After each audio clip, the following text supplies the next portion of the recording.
নমস্কাৰ প্ৰিয় দৰ্শক, মই ৰিকি ভৰালে আপোনালোকক মোৰ ইউটিউব চেনেল ৰিকিজ ডায়েৰীলৈ স্বাগতম জনাই আজি মোৰ ভিডিঅ'টো আৰম্ভ কৰিছোঁ। আৰু আপোনালোকে থাম্বনেইল চাই নিশ্চয়কৈ গম পাইছে মই এটা বিশেষ উৎসৱলৈ গৈ আছোঁ। আহকচোন চাওঁ মইনো কি এনেকুৱা এটা বিশেষ উৎসৱলৈ গৈ আছোঁ। এয়াৰপোৰ্ট যোৱা ৰাস্তা, এইটো ৰাস্তাৰে মই ওলাই আহিলোঁ।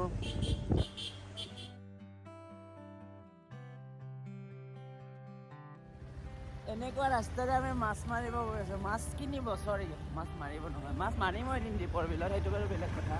ইমান বেয়া ৰাস্তা, ইমান। আৰু সেই ধূলিময় বাটটো পাৰ হৈ আমি পালোঁ এখন ডাঙৰ চৰণীয়া পথাৰ, য'ত গৰুবোৰ চৰি আছে। আৰু এনেকুৱা চৰণীয়া পথাৰবোৰ দেখিলে একেবাৰে নষ্টালজিক হৈ যোৱা যায়, মানে সৰুকালৰ কথাবোৰ মনত পৰি যায়। আগতে ময়ো তেনেকৈ স্কুলত যোৱাৰ আগতে গৰুবোৰ পথাৰত এৰাল দি আহোঁ, আকৌ স্কুল ছুটি হোৱাৰ পিছত পথাৰলৈ যাওঁ, সিহঁতক মুকলিকৈ এৰি দিওঁ, সিহঁতে খাই থাকে, মই চাই থাকোঁ। মুঠতে মই এইখিনি দেখা পাই নষ্টালজিক হৈ গৈছোঁ। আৰু অৱশেষত আমি আহি পালোঁ অসমৰ অন্যতম পৰ্যটনস্থলী দীপৰ বিল।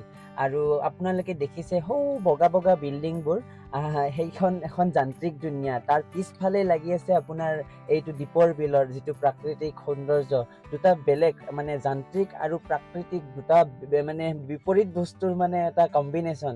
সেইকাৰণে চাগে দীপৰ বিল বিশেষকৈ ওচৰৰ মানুহখিনিৰ মানে এটা আকৰ্ষণৰ মানে কেন্দ্ৰবিন্দু।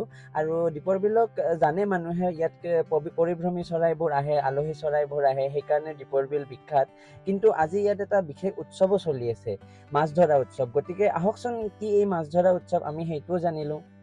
আৰু এই যে আপোনালোকে যে মানুহজাক দেখিছে, ইয়াত হাজাৰ হাজাৰ মানুহ আছে। আৰু এই উৎসৱৰ এটা বিশেষত্বটো এনেকুৱা মানে যে আপোনাৰ মাছমৰীয়াসকলে দীপৰ বিলৰ মাজলৈ যাব আৰু তাৰ পৰা মাছ মাৰি আনি পাৰলৈ আহিব।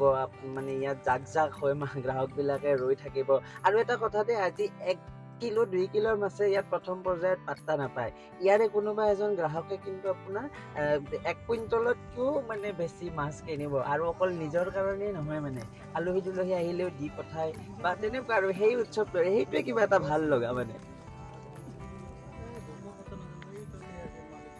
আপোনালোকে আচৰিত খাব যে এই বিলখনৰ মাজত বৰ্তমান সময়ত 500তকৈও অধিক তাৰমানে নাও, আপোনাৰ মাছমৰীয়াৰ নাও আছে, মাছ মাৰি আছে, ডাঙৰ ডাঙৰ জাল লৈ গৈছে।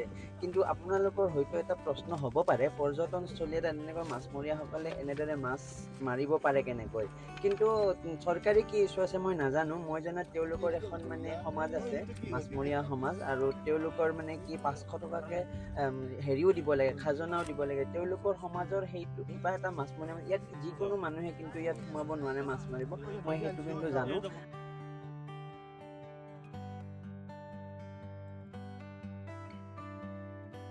আৰু এইবোৰৰ মাজতে এই উৎসৱটোত এক চেলফি পইণ্ট সদৃশ দৃশ্যও দেখিছোঁ। দেখাৰে কথা দিয়কচোন, ডাঙৰ ডাঙৰ মাছ হাতত লৈ মানুহে ফটো উঠি আছে। অৱশ্যে এই বস্তুটোৰো মাদকতা এটা বেলেগেই দিয়কচোন। চাওঁ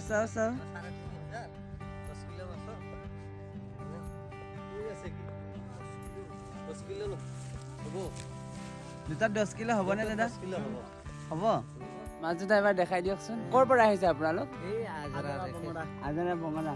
কি মাছ ল'লে? ভকুৱা এটা ৰৌ, এটা ভকুৱা।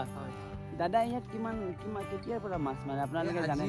নহয় মানে এই যে পৰম্পৰা, এইটোতো এটা পৰম্পৰাগত বহুত বছৰ আগৰ পৰা চলিছে।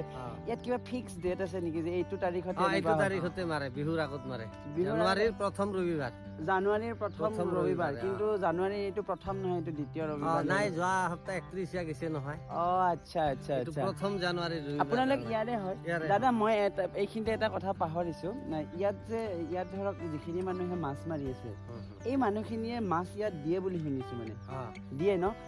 দুখন গাঁৱৰ মানুহে মাছ দিয়ে মে' জুন মাহত। গাঁও দুখনৰ নাম কি বাৰু? বৰবৰী আৰু কেটপাৰা। মানে এই মাছটো যি টি মানুহে মাৰিব নোৱাৰে। আপুনি বা মই মাৰিব নোৱাৰো জাল এখন লৈ ন? আৰু এই যে আপুনি যে মাছটো কিনিলে, কিমানকে কিনিলে দাদা? 3,500। এইটো আচকাই লামচাম 3,500 আচকাই এনে লামচাম। ৰৌ এটা আৰু ভকুৱা এটা। 10 কিলো মান হ'ব। আপুনি ভাবেনে বেলেগ বজাৰতকে ইয়াত অলপমান মাছৰ দামটো কম হয় নে বেছি হয়? কম হয়। এইটো 10 কিলো হ'ব, 3,500 10 কিলো হ'ব। এইটো মাছ 3,500 10 কিলো হ'ব ন? থেংক ইউ ছ' মাছ দাদা, আকৌ লগ পাম আপোনালোকক। ইয়াত মানুহৰ সমাগম ইমানেই বেছি হয় যে ইয়াত মানে আৰ্মি দি দিব লগা হৈ যায়, দেখা পালে নহয়। আৰু দীপৰ বিলৰ যিখিনি মানুহে মাছ মাৰে তেওঁলোকেতো মাছ মাৰি এটা উপাৰ্জন কৰে, আৰু ইয়াত মাছ কাটি কুটি দিয়াও মানুহ থাকে। গতিকে ইয়াত আমাৰ থলুৱা মানুহখিনিৰ কাৰণে উপাৰ্জনৰ এটা ভাল দিন বুলিয়ে ক'ব পাৰি, নহয় জানো? দাদা ওজন কিমান মান হ'বনো মাছটোৰ? মোটামুটি 7 কেজিমান হ'ব। 7 কেজিমান হ'ব? 7 কেজি বেছি হ'ব নেকি? বেছি নহয়। এই যে আগলি বাঁহৰ চেকনি কেইডালত যে চৰাইকেইটা পৰি থকা দেখিছে, সেইবোৰো হয়তো প্ৰত্যেকটো বেলেগ বেলেগ প্ৰজাতিৰ, প্ৰতিটোৱে পৰিভ্ৰমী। আৰু এনেকৈ আপোনালোকে দীপৰ বিললৈ আহিলে দেখা পাব তেওঁলোকে তাত পৰি থাকে। আৰু দৃশ্যটো ভাল লাগিল, ভিউটো ভাল লাগিল আপোনালোকক, সেইকাৰণে মই দেখাবলৈ ধৰি ৰাখিলোঁ।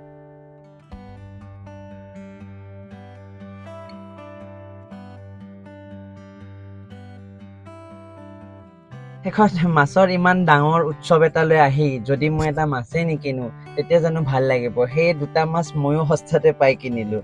যা নহওক, এই উৎসৱটো অহাবাৰো এই একেখিনি সময়তে ইয়াত একেখিনি মানুহে পালন কৰিব। আপোনালোকো আহিব আৰু মাছ লৈ যাব। আৰু ভিডিঅ'টো চাই যদি ভাল পালে আপোনালোকে চেনেলটো ছাবস্ক্ৰাইব কৰিব, আগলৈ আগুৱাই যোৱাত সহায় কৰিব।